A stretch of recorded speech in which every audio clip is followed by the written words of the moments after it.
So next I am saying about the how it is formed. What is the vata, pitta, kapha, and when it is formed on body. That is explaining now. Сейчас я расскажу о том, как формируется вата, питта и капха и конституция человека. So according to Аюрведа, it is saying that during the sexual intercourse, the sperm and ovum have the three humors in specific proportions in the sperm and ovum. Согласно Аюрведе, во время совокупления сперматозоиды и яйцеклетки несут в себе три гумора в разных пропорциях, в разных количествах. And the mother of the mother's body, the uterus and the female body have also specific proportion of the vata, pitta and kapha in. Женское тело, тело матери и также матка тоже обладают определенными гуморами в определенной пропорции. Because the all things are happening after that, it is in the female body. That's why. Почему? Потому что все, что происходит уже после совокупления, то есть формирование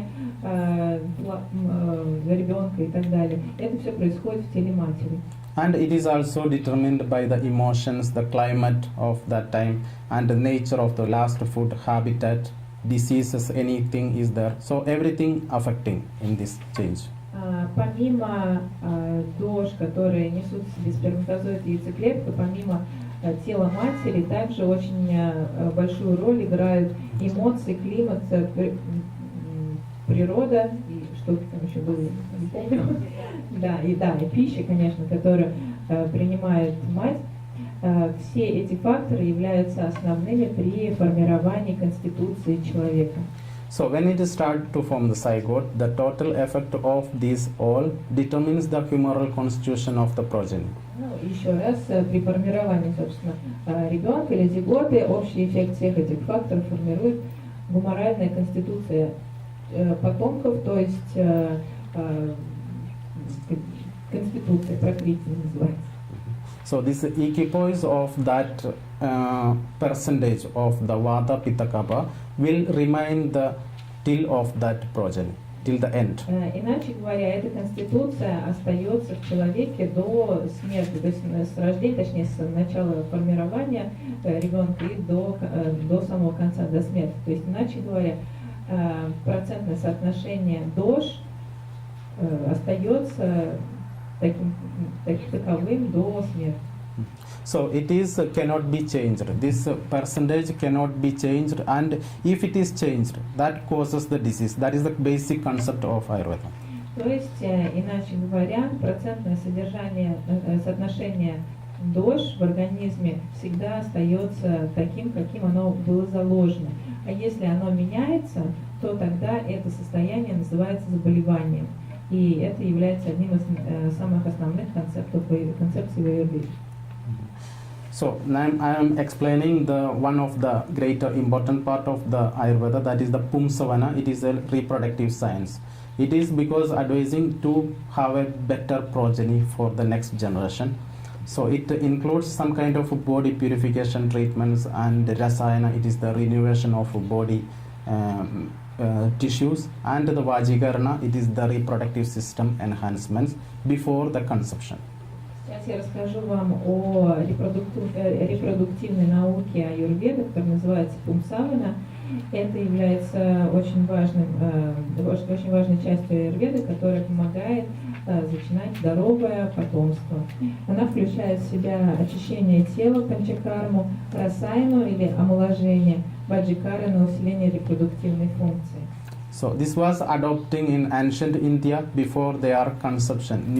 New progeny is concepting, and new generation, new birth is giving. Испокон веков в Индии, в древней Индии особенно, всегда прибегали к пумсаване перед тем, как зачинать потомство. Next slide. Now we are considering the types. So we have 7 major constitutions that is explained.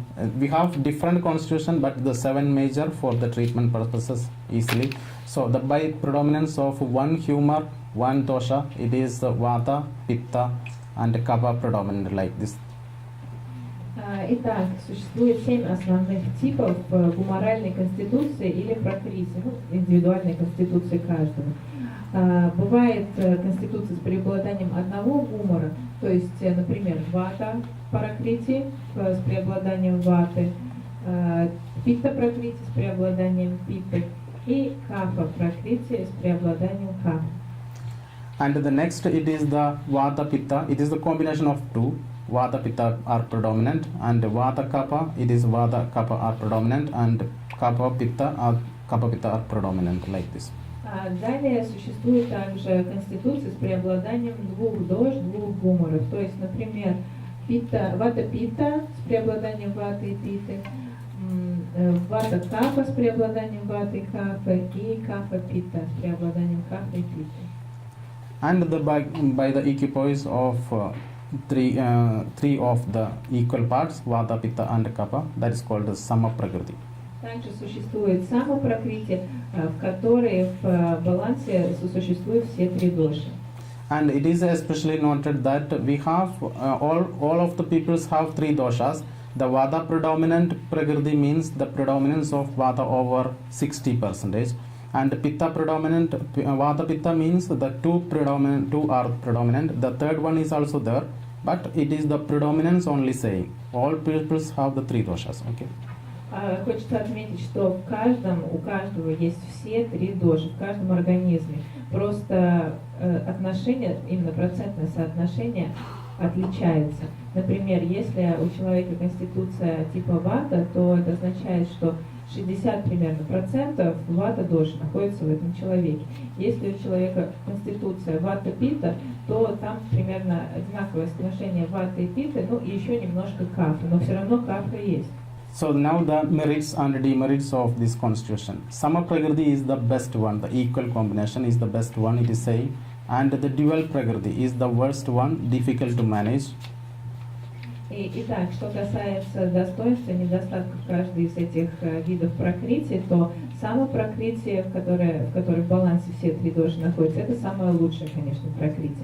Далее, двойные пракрити с двойным преобладанием дош, это самые худшие или самые сложно поддающиеся лечению пракрити. And in single constitution, that is the kapha is superior one, pitta is medium one, and vata is inferior one, because of difficult to manage itself. So that means that kapha is the best? Best one, in single prakriti. Yeah, yes. Да, что касается одиночных пракрити с преобладанием одного гумора, одной доши, то капа является лучшей, пита средней и вата самый худший. Это рассчитывается или обоснуется тем, что сложнее всего лечить виды типа вата. Next slide. And now just explaining the vata. What is the vata? Just the energy. It is the most powerful humor in our body. Вата является самым сильным гумором в нашей пракрити или самой сильной дошей. And literally it means wind. The peoples that predominance vata is like wind. They will be moving very fast. Буквально переводится как ветер. То есть в людях, которые относятся к конституции типа вата, у них очень много ветра, они очень быстро двигаются. And it is defined by the movements in the universe and in the body, all kind of movements by this vata dosha. И определяется движением, подвижностью, как в человеке, так и во всей Вселенной. And it is the coordinator and regulator of our body. То есть все, что двигается в Вселенной, двигается, ну, и в нас, и во Вселенной, двигается посредством ваты. Также является отличительными характеристиками является то, что она координирует и регулирует тело. And it motion, movements, action, and like creativity, reflexes, all controlled by the vata energy in our body.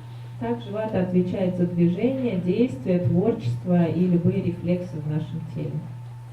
And next, I'm considering the pitta. It is literally means heat, the fire. Следующая конституция, следующая доша питта буквально означает жар. And it is identical to fire, but different from our external fire. It is the controlled fire in our body. Или огонь, например. Но это похоже на огонь. Огонь, на самом деле, это не огонь. Он отличается от внешнего огня и определяется. And it is defined by the metabolism. It is the catabolic and anabolic, and it is the conservation and utilization of energy. И определяется метаболизмом, обменом веществ, то есть анаболическими и катаболическими функциями, сохранения и расходования энергии. And it is also controlled by the higher mental functions, intelligence, willpower, courage, all things. А также отвечает за высшие функции ума, то есть интеллект, силу воли, отвагу. And next it is the kapha. It is the building blocks of the body, building part mainly. Следующая доша или следующая конституция – это кафа. Кафа отвечает в нашем теле за кирпичики, из которого оно строится, за основные структурные элементы. So the energy kapha is responsible for the growth, repair and nutrition, energy conservation, stability and lubrication, and humidity and integrity of the body. Кафа отвечает за рост, восстановление питания тела, за сохранение энергии, за стабильность и смазывание тела, то есть смазка, например, суставов. Дальше влажность и целостность. So I just explained about the peripheral things about the three doshas and how it is formed. Now we are going the semi-living components of the body, the tissue Сейчас systems. сейчас я рассказал о живых компонентах нашего тела, они называются доши или гуморы. А сейчас я расскажу вам о полуживых или частично живых компонентах. So the liveliness exhibits in tunes of stimuli of humors in these semi-living components. Живость проявляется в соответствии со стимулами ваты, питы и кафы, если мы говорим об этих полуживых компонентах. There are 7 vital elements that is saying in Ayurveda. I'm not just going to deep into this because it is a lack of time. We have the rasa, rakta, like all this, but it is not like the modern terms. It is not there. It is different from that another concept it is using in Ayurveda. Согласно Аюрведе, в теле существует 7 жизненно важных элементов или дхату, тканей. Я не буду, опять же, вдаваться в подробности, очень много и долго рассказывать о них, потому что и название, и функции, все это отличается от современной терминологии. And who are interested in deep, you can read all these things about this. And next I am going to the inert components, the waste products of our system. Если вас интересует эта тема семьи тканей, то можно подробнее об этом прочитать. Поэтому сейчас мы поговорим о неживых элементах тела. So the waste products are the inert components of our body. Итак, неживые или инертные компоненты нашего тела – это продукты отхода, продукты жизнедеятельности. These substances are to be eliminated from our living system in proper time intervals. If it is not eliminated properly, that creates the disease. That is the importance of waste products in our system. Да, это те субстанции, от которых необходимо избавляться в должные отрезки времени. Если же от них не избавляться в должное время, то тогда они вызывают формирование заболеваний. It does not exhibit any kind of life properties and they are innumerable in number. Они бесчисленны по количеству и не проявляют никаких признаков жизни. They can be like metabolic waste like carbon dioxide, urea, acids, nitrates, byproducts, digestive waste. К этим отходам, к этим продуктам жизнедеятельности относятся такие, как метаболический отход, то есть, например, мочевина, кислоты, нитраты и так далее. Также это digestive waste like stool, urine, sweat, and dead cells, body tissues, hair, grown nail tips, etc.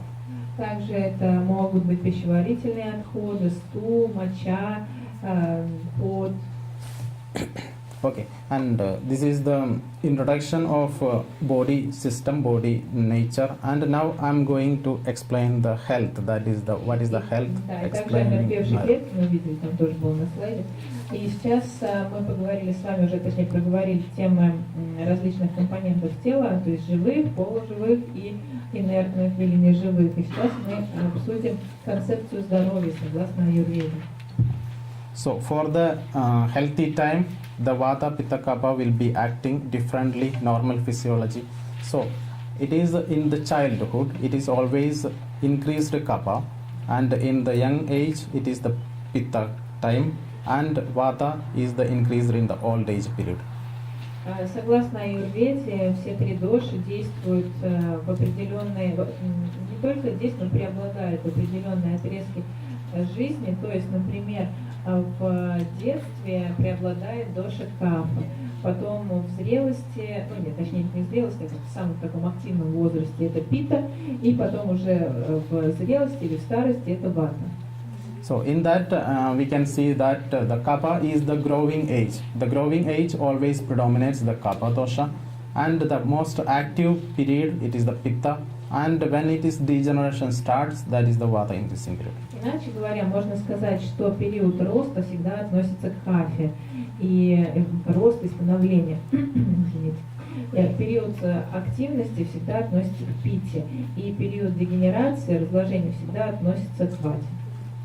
And next I am explaining the digestion, about the digestion. When in the beginning of the digestion, beginning of eating the food, that is the kapha predominant time. And when the digestion starts very strongly, it is the pitta predominant time. And when its absorption and assimilation starts, the vata predominant time. Это можно, кстати, рассмотреть на примере пищеварения. Когда мы только начинаем употреблять что-то в пищу, то это период кафы. Когда пища попадает в желудок и начинаются метаболические процессы, то это уже период питы. И когда уже пища ассимилируется, всасывается и выводится отход, это уже период ваты. Always constipated for vata peoples, and pitta peoples of tendency always loose stools, and kapha peoples moderate stool and normal stool for the balanced peoples. Да, что касается нормальной физиологии, гумора в кишечнике и также аппетит, то можно тоже рассмотреть это как пример преобладания той или иной доши. Например, если постоянно кишечник, если постоянно присутствует запор, то это относится к вате, заболеванию типа вата.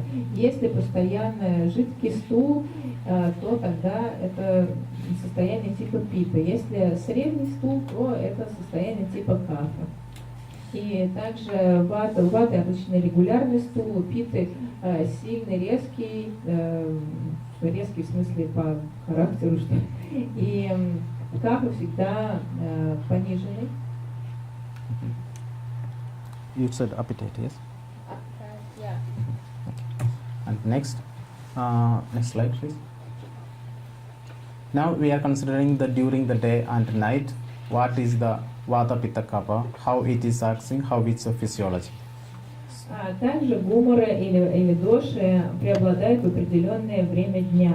Each day is considered as the sun time and night is considered as the moon time. Итак, день считается временем Солнца, а ночь считается временем Луны. So 6 to 6 is the time, almost when the time is equal. Here it will be little bit different from this, and 6 a.m. to 6 p.m. the sun time, and 6 p.m. to 6 a.m. is the moon time. И примерно, немножко, может быть, отличается от различных стран, но примерно всегда более-менее одинаково, то что с 6 утра до 6 вечера это время Солнца, а с 6 вечера до 6 утра это время Луны.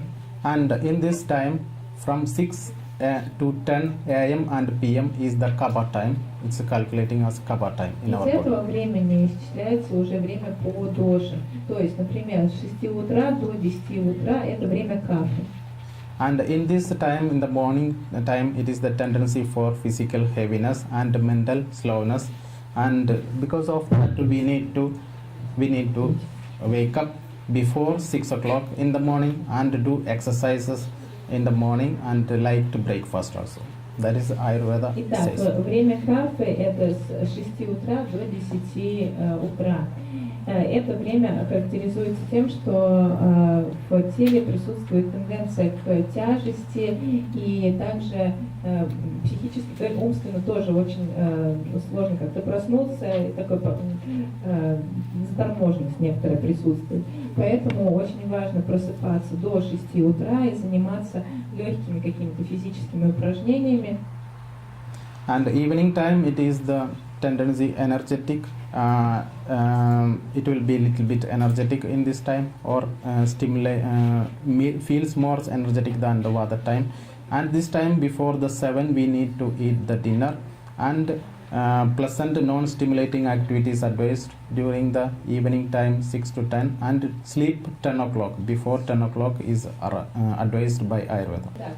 Вечером время кафе тоже с 6 вечера до 10 вечера. В это время рекомендуется тоже прогулки, какие-то не особо сильно стимулирующая деятельность, то есть, ну, такие прогулки, может быть, плавание, что-нибудь такое. И потом необходимо ложиться спать до 10. И еще я забыла сказать, что лучше в это время с 6 утра до 10 вечера, чтобы завтрак был легким, потому что это время кафе. And next the pitta time. It is the pitta time. It is the 10 to 2 a.m. in the daytime and night time. Что касается времени питта, то это время относится к периоду, к отрезку с 10 утра до 2 часов дня. So the daytime, the 10 to 2, it is the heightened digestive strength we have, and main meal of the day we can have this time. В это время наиболее сильное пищеварение, и в это время рекомендуется есть наиболее тяжелую пищу в день. And night time, it is the accelerated metabolic cleaning is happening in our body. So it is the cleaning metabolism. So at that time, before it is starting, we need to sleep. That is the 10 o'clock, around 10 o'clock we need to sleep. Также пита преобладает вечером с 10 вечера до 2 утра. И в это время наш организм проходит через метаболическую очистку, метаболическое очищение. Поэтому рекомендуется ложиться спать до 10 вечера, для того, чтобы обеспечить должное очищение и успокоение организма. And next, it is the Vata time. It is 2 o'clock to 6 o'clock in the morning, and in early morning and in the evening. Что касается времени Вата, то это время с 2 часов утра до 6 утра и с 2 часов дня до 6 вечера. And in this time, in the morning, it is the tendency of mental alertness. Our mentally we will be very alert. So wake up this time. It is called the Brahma Muhurta, the time of knowledge, and we can do meditation or the planning of the day. В это время наш ум наиболее бдителен, наиболее свеж и готов к деятельности ментального характера. Поэтому в это время, особенно утром с 2 до 6, это время называется Брахма Мухурта, это лучшее время для подъема, раннего подъема, медитации и подобных деятельностей. And it doesn't mean that we should wake up at 2 o'clock. It is not. It starts from that time. And according to our nature, maybe for the saints or something like that life, they can be earlier, like 3 o'clock they can wake up. And the normal peoples like after that 4 o'clock, 5 o'clock. According to the climatic nature, we should wake up. That is the meaning of that 2 to 6. Okay. Но это, конечно, не значит, что всем необходимо вставать в 2 часа утра. Конечно, это зависит от индивидуальной природы каждого, то есть время идеальное для подъема с 2 часов утра до 6 утра. То есть, может быть, какие-то мудрецы или святые люди могут подниматься в 2-3 часа утра, а обычные люди в 4-5 часов утра. And evening we have the tendency of weakness, feels weakness because of the increase of Vata, like Vata abnormality in that time. So we should work, we can work continue, and the evening meditation if we are doing can continue, or otherwise we can have the evening food later, like nearby the 6 o'clock in the evening. Также вечером, наверное, каждый из нас чувствует какую-то усталость. Это когда подходит время вывода ваты из равновесия, когда лучше всего не заниматься какой-то очень сильной активностью, но можно продолжать работать, но при этом не чрезмерно. И также можно ужинать в это время, но немного до 6. Next, please. Now I told the sun cycle and moon cycle of the day. Now the sun cycle and moon cycle of the year, I am saying. Сейчас я уже рассказал о циклах Луны и Солнца в течение дня, а сейчас мы поговорим о циклах Луны и Солнца в течение года. So it is called the seasons. The 6 seasons we have with that. So in each seasons we have increase of dosha, decrease of dosha, and it need to normalize. So that is explaining. So in Vata dosha, generally it is accumulate in the summer season, aggravate in the rainy season, and normalize in autumn season. Да, в принципе, в Аюрведе существует 6 сезонов, 6 времен года. У нас 4, в Аюрведе 6. И опять же, в каждом сезоне преобладает какая-то определенная доша. Например, если мы говорим о вате в общем, то вата начинает накапливаться летом, в дождливый сезон обостряется и осенью приходит в равновесие. It is happening itself, not by our faults, anything like that, our diet. It is happening due to the nature, universal changes. Это не зависит никак от нашей деятельности, это просто универсальные вселенские законы. Это то, что происходит в природе со сменой сезонов. And it is explained in the classic way, like in its original place. But in Moscow, in Vata in Moscow, it is, we don't have like a summer or something like that strongly here. We have the very strong winter here. That's why that accumulate in winter, in early winter, and aggravate in the late winter, and spring it normalizes itself. The regional changes. Но это касается вот то, что, о чем мы сказали, то, что вата накапливается летом, обостряется в дождливый период и осенью нормализуется. Это относится к общим понятиям. А что касается Москвы, то здесь у нас нет такого сильного лета, например, как в Индии, и у нас очень сильный резкий сезон или климат зимой, поэтому вата накапливается ранней зимой, потом обостряется поздней зимой и приходит в равновесие весной. And pitta, in generally it accumulates in the rainy season and aggravate in the autumn season and normalize in the early winter. Обычно пита накапливается в дождливый сезон, потом обостряется осенью и приходит в равновесие ранней зимой. But when we considering in Moscow, it is accumulate in the summer and rainy. It is not strongly because we don't have like a strong summer here, and it is a mild autumn also. It's mildly aggravating. The pitta peoples more aggravating and normalizing in the early winter. Да, но что касается опять же Москвы, то пита накапливается, начинает накапливаться летом, потому что лето у нас не очень не такое жаркое, как в Индии, и продолжает накапливаться в дождливый период, потом осенью обостряется немножко и приходит в равновесие ранней зимой. And for kapha, it is kapha definitely very much increasing here, and many kind of problems are creating here. It accumulates in the late winter and spring. It aggravates and normalizes itself in the summer season. Что касается кафа, кафа приносит очень много беспокойств людям, живущим в этой полосе, то она накапливается обычно поздней зимой, выходит из равновесия, обостряется весной и потом нормализуется летом. And now we are considering about the site at which the dosha predominates in the body parts. Также не только во Вселенной, но преобладание дош присутствует также и в теле человека, о чем мы сейчас поговорим.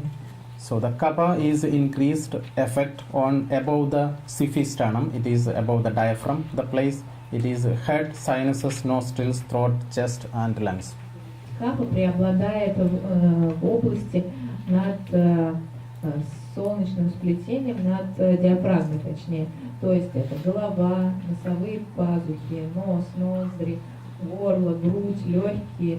Все, что над диафрагмой находится, это место преобладания капы. So Ayurveda considers that the diseases that is above the diaphragm will be predominating the kapha dosha. То есть, согласно Аюрведе, те заболевания, которые возникают в этом районе человеческого тела, относятся по умолчанию к капха доши.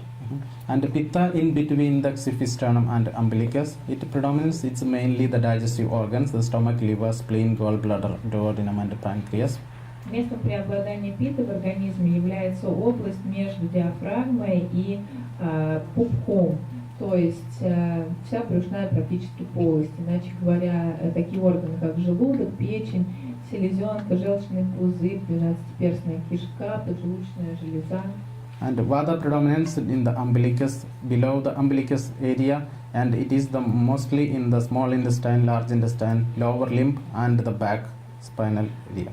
А вата преобладает в области ниже пупка, и, то есть в толстой кишке, тонкой кишке, нижних конечностях, но также преобладает в спине, и особенно позвоночнике, и особенно нижней части позвоночника. And next, it is according to the geographic regions, Vata and Pitta Kapha are how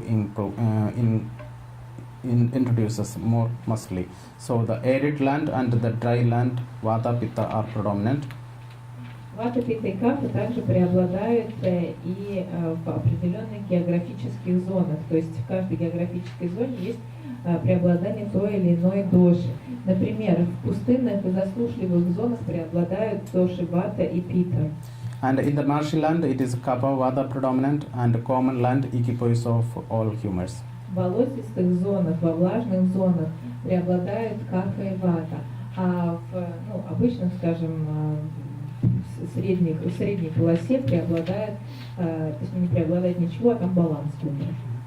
The persons who are living near or like these places, they will be predominant of Vata, Pitta, or they are affecting some diseases like this. So they must be carefully living according to this. Соответственно, люди, которые живут в этих зонах, или которые, например, родились в этих зонах, то у них будет преобладание тоже той или иной доши, которая характерна для этих зон. Или же они будут страдать от заболеваний, которые тоже характерны в этих зонах. And it is also saying that in our place, in the Moscow, it is the common land, and when it is near the water, is the wet common land, and it is near the forest area, it is arid common land. А что касается Москвы, то это все-таки средняя полоса, но опять же, если есть районы, которые ближе к реке, например, или какой-то влажной зоне, то в этих районах преобладает доша кафа и вата, а если, например, ближе к лесу, то в этих районах преобладает вата и питта. Now we are considering about the 6 tastes and the humors.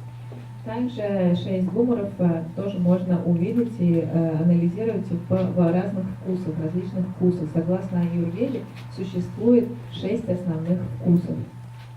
The 6 tastes are sweet, sour, salt, pungent, astringent, and bitter. То есть сладкий, кислый, соленый, острый, вяжущий и горький вкусы.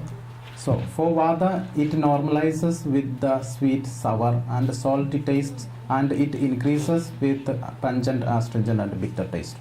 Вата нормализуется с помощью сладкого, кислого и соленого вкусов, но ухудшается Острый. при употреблении острого, вяжущего и горького вкуса. And like that, Pitta, it is normalizes with the sweet, astringent, and bitter taste, and increase with the sour, salt, and pungent taste. Пита нормализуется при употреблении сладкого, вяжущего и горького вкусов и выходит из равновесия при употреблении кислого, соленого и острого вкуса. And like that, Kapha, it increases with the sweet, sour, and salt taste, and normalizes with the pungent, astringent, and bitter taste. А кафа увеличивается при употреблении сладкого, кислого и соленого вкусов и нормализуется, приходит в баланс при употреблении острого, вяжущего и горького вкуса. And the sweet, what it is the sweet? Ayurveda considers sweet means not only the sugar, it also the carbohydrate, sugar, fat, amino acids, everything is considering as sweets. That is the body making materials. Что же такое сладкий вкус? Сладкий вкус — это не только сладости. Это также и углеводы, различные виды сахара, жиры, различные аминокислоты. Это все строительные кирпичики для нашего тела. And the sour taste means the organic acids. Кислый вкус наблюдается в органических кислотах. Salt are the salts and salty food. Соль присутствует в солях и соленой пище. And pungent means the volatile oils that is specifically present in the vegetables or other materials, spices. Острый вкус находится в летучих маслах, или, иначе говоря, на самом деле он присутствует в различных специях или в различных овощах. And astringent is the alkaloids and glycosides present in the vegetables, fruits. Опять же, вяжущий вкус тоже присутствует в овощах, в овощных блюдах или в алкалоидах и гликозидах. And bitter taste is the tannin. А горький вкус, например, можно найти в таннине. Now I explain the pyramid, Vata, Pitta, Kapha type body pyramid also. Сейчас я объясню пирамиды типа вата, питта и кафа. So by this we can use, for Vata people can use more sweet like products more and sour little bit less, salty, pungent, astringent and bitter like this. We Для should чего use. нужны эти пирамиды? Для того, чтобы объяснить, как следует питаться людям определенной прокрытии. То есть, например, люди типа вата могут есть больше всего пищи сладкого вкуса, а потом кислого вкуса, соленого и других по чуть-чуть. Пита, люди типа пита, им следует употреблять больше всего горького вкуса, немного сладкого, точнее тоже достаточное количество сладкого и достаточно вяжущего, и остальных по чуть-чуть. И людям типа кафа следует употреблять больше всего острой пищи, горькой, вяжущей и других понемножку. So like that we can balance the doshas in our body. Таким образом, следуя этому принципу, можно держать в балансе все свои доши. And now this is the picture shows that how it is the Vata, Pitta, Kapha persons by their healthy stage. The Kapha will be the bulky and heavy peoples, and Pitta will be the medium peoples, and Vata peoples will be the very thin peoples. На этой картинке можно посмотреть на то, как отличаются люди разных конституций, кафа, пита и ваты. То есть люди типа кафа отличаются хорошим телосложением, люди типа пита среднего телосложения, хорошим, простите, но таким больше грузным, я имею в виду. А потом пита это среднего телосложения люди, и вата более худые. And this is also explaining how the metabolism, all things is happening in their body. So it doesn't mean that when they are gained some kapha, some fatigue, that means they are not kapha peoples. They are vikriti. They are increased kapha in their body. When it is only in the healthy stage, we can analyze like this, or otherwise we need, if it is diseased, it will be differently considering. Также хочется отметить, что если, например, человек, чье телосложение не подразумевает набор веса или жира, то это считается заболеванием. То есть если, например, человек типа вата толстеет очень сильно, то для него это считается заболеванием. Но для человека типа кафа это не будет считаться заболеванием, если он довольно плотный. Now I am explaining the health of the person. What is the health? It is we have, I told in the beginning, the constitution. That is the specific percentage of Vata, Pitta, Kapha in the body. And it is below that blue line. And in between that red line and blue line, there is the percentage of dosha that works every day. Like these changes, like seasonal changes, daily changes, it will be working for the normal physiology, normal health of the body. Сейчас мы поговорим о здоровье, в концепции здоровья в Аюрведе, и что является здоровым организмом, а что является заболеванием. Итак, вот здесь ниже голубой линии, если вам видно, расположено нормальное состояние дош, то есть это то, что никогда не меняется, это конституция. И дальше над голубой линией находится доши, которые меняются в зависимости от разных факторов. Это может быть время года, это может быть время дня, это может быть климатические какие-то факторы, разные факторы, пища. So when the aggravations and normalization in that between that normal level, in that level, that is called the health. It is for the normal working of the doshas. То есть здоровые изменения, которые не переходят за красную линию, являются, опять же, здоровым состоянием организма. Но если они переходят за красную линию, то есть слишком много какого-то гумора, какой-то доши накапливается в организме, тогда это уже приводит к формированию заболевания. Next slide. Now the unhealthy stage. How it is calculated unhealthy? Сейчас мы поговорим о нездоровом как раз состоянии, о заболеваниях. So we have again the constitution, that is the reserved Vata Pitta Kapha in our body, and the physiology also. And then above that red line that increases, that is the pathology. То есть опять смотрим на эту картинку, как мы видим, внизу, ниже голубой линии расположены доши конституциональные, то есть такие, которые заложила сама природа. Дальше между голубой и красной это физиология, то есть это то, что меняется в зависимости от различных факторов. И дальше выше красной линии это уже патология, это уже заболевание, то есть слишком большое количество той или иной доши приводит к заболеванию. So increasing above that level, it is the starting of pathology, and stays. It is not decreasing; it is normalizing itself, and it stays in that level, that causing the disease. That is saying in Ayurveda. Согласно Аюрведе, когда доши выходят за границы своего нормального состояния или своего нормального количества, и при этом сама собой не понижается, то это называется состоянием заболевания. When the vata is only increasing, then it is called vata disease. Когда повышается только вата, это заболевание называется заболеванием типа вата. When the pitta only increases, it is called pitta disease. Когда повышается только пита, заболевание носит характер пита. And kapha only increases, then kapha disease. Соответственно, капа заболевания это те заболевания, которые обусловлены повышением капы. And sometimes increases two doshas, vata pitta or vata kapha, like that also. Then Конечно, that могут повышаться or и sometimes две three. доши, и три доши. Это возможно, и тогда уже более сложный характер заболевания. Now I am analyzing some data, why it is increasing in our body. What are the reasons mainly? The etiology, general Сейчас мы etiology. поговорим об этиологии заболевания или о причинах их возникновения. So Ayurveda considers it as basic as toxic accumulation in our body, that is happening from the extrinsic toxins, that is from outside, and intrinsic toxins, it is formed internally inside the body. Согласно Аюрведе, заболевание в основном возникает из-за скопления токсинов, которые бывают разных видов. Например, внешние токсины или токсины, которые поступают извне, из внешней среды, и внутренние токсины, то есть токсины, которые образуются внутри организма. So these are the extrinsic toxins. We have examples of industrial waste and harmful chemicals.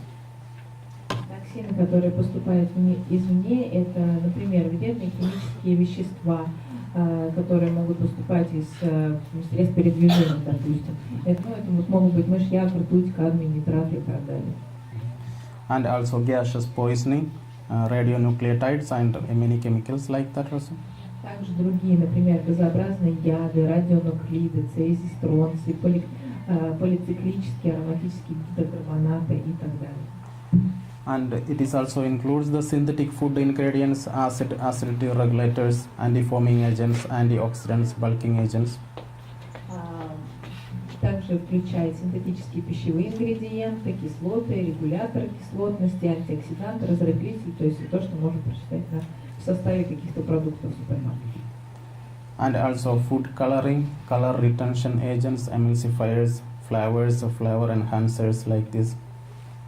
Дальше пищевые красители, эмульгаторы, вкусовые добавки, усилители вкуса.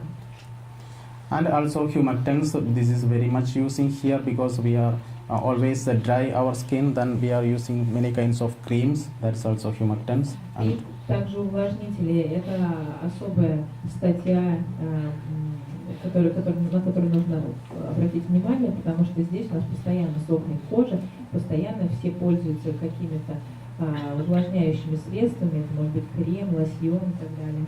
And stabilizers, thickeners, sweeteners, etc. also. Также стабилизаторы, подсластители, вещества, увеличивающие объем, например. Это опять же пища. And overuse of some chemical medicines, continuous use, and pesticides and fertilizers, preservatives and drugs. Также чрезмерное и постоянное длительное применение каких-то лекарственных веществ современной медицины тоже может вызвать скопление токсинов. Пестициды, удобрения, консерванты и наркотики. And also the climate changes. The intense changes in the climates also affect us extrinsic toxins.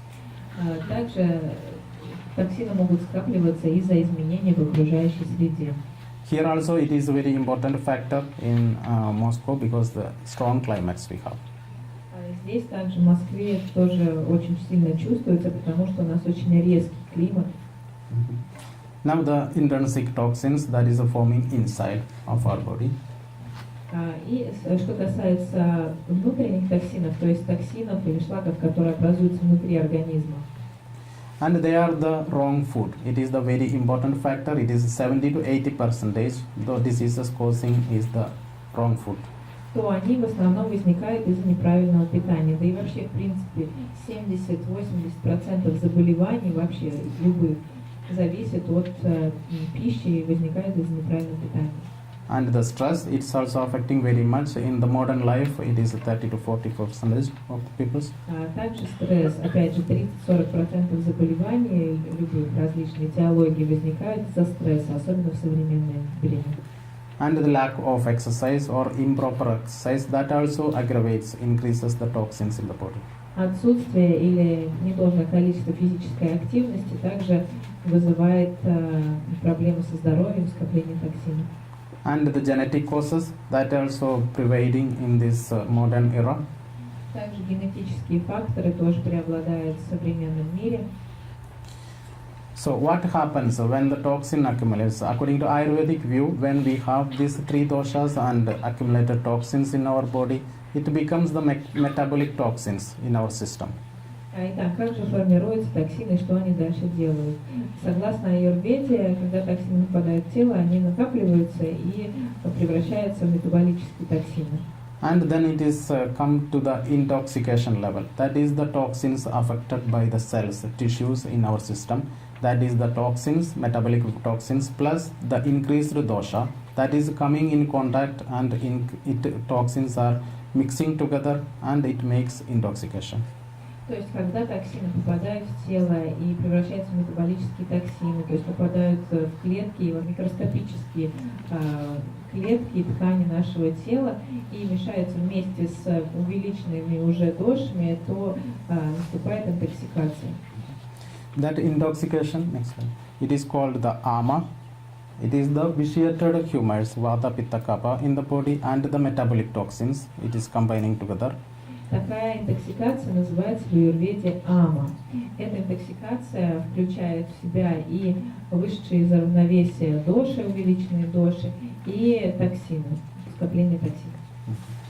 Then the next level it is that it come to the our main cleaning organs of the body like kidneys, liver and pancreas, colon and the whole body it affects next. Дальше скопление токсинов, точнее, когда токсины попадают в тело, то они начинают накапливаться в наших органах, которые отвечают за очищение организма. То есть это в основном почки, печень, поджелудочная железа, толстый кишечник, и потом уже распространяется по всему телу вообще. Then it is starting as the disease in our body. И потом начинает возникать проблема со здоровьем, то есть начинает возникать заболевание. Including immune diseases, system diseases, neurological diseases. Среди которых заболевания иммунной системы, neurological diseases, digestive diseases, неврологические расстройства, нарушения пищеварения, hormonal and cardiovascular diseases, гормональные и сердечно-сосудистые проблемы. And chronic fatigue syndrome, low sex drive, insomnia, fibromyalgia symptoms, and child health problems. Также возникают такие заболевания, как синдром хронической усталости, пониженное либидо, бессонница, фибромиалгия, детские заболевания. And also hypersensitivity, also in increased stages, and obesity, musculoskeletal disorders, headache, and even cancerous changes. Повышенная чувствительность, ожирение, заболевания мышечно-двигательного аппарата, головные боли и даже онкологические заболевания. So this is the normal etiology and pathology of diseases, and it is identifies Ayurveda identifies from the beginning itself when we feel like some unspecified symptoms and we can clean the body, then these symptoms will be removed from the system.